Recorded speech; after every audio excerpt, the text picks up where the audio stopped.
रावसाहेब, येणारा गोळा चुकावला तरी तो पुण्यांदा आग वक्तेच की. तो शायस्ता खान 6 महिने झालं चाकणमध्ये झुंज देऊन दामला तरी मुलूक बेचिरा करतोच आहे. शिवबा पन्हाळ्यावर अडकलेत म्हणून फावलंय त्यांचं.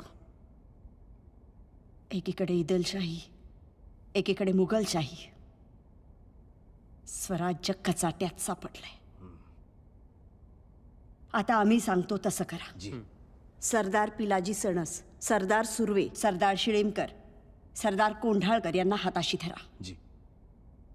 स्वराज्याकडे वाकड्या नजरेनी पाहणाऱ्या कोणत्याही सैतानाची फते होऊ द्यायची नाही. मग तो आलमगीराचा मामा का असेना.